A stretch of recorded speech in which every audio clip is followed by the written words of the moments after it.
Allahumma zidna ilman nafi'an wa fahman wasi'an. Wa qala musannifu rahimahullah wa nafa'ana bi'ulumihi amin ya rabbal alamin. Bismillahirrahmanirrahim. Kesimpulan yang kelima, makruh sembahyang ikut dengan orang imam-imam yang fasik. Makruh ikut sembahyang atau dijadikan imam itu imam yang fasik jikalau tiada ada yang lain sekalipun. Dan demikian juga makruh tak ikut imam orang yang bid'ah. Yang bid'ah tersebut tiada jadi kafir ia sebab bid'ahnya titik. Menyakun azra'i haram ikut. Haram ikut dengan orang ataupun yang imam-imam yang terjadi bid'ah, walaupun bid'ah tersebut tidak menjadi kafir ia.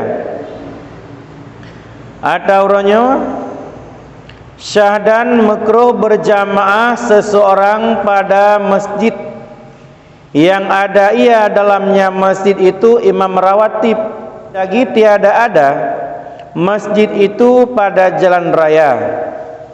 Tekedi getanya sembahyang berjamaah na imam rawatib dalam masjid yang hana giyu getanya dang kimum, maka makruh sembahyang ngan imam yang lain sementara imam rawatib na dalam masjid.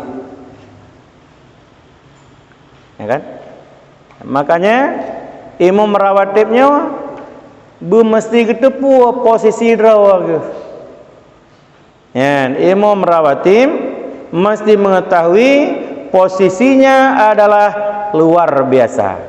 Setelah khalifah langsung berpindah hak kepada imam rawatib.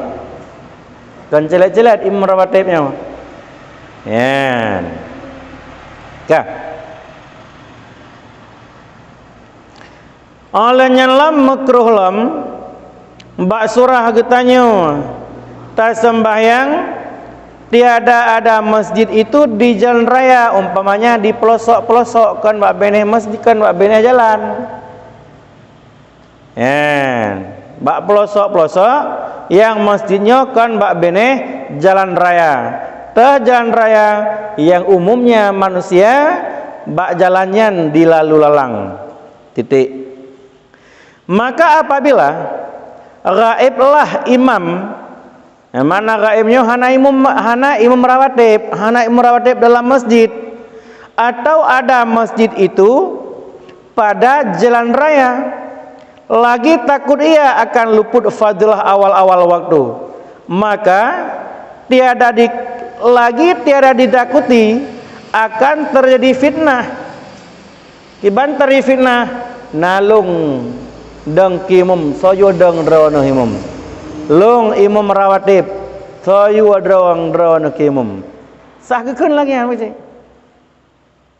sah kekeun hai mantang lung beuh we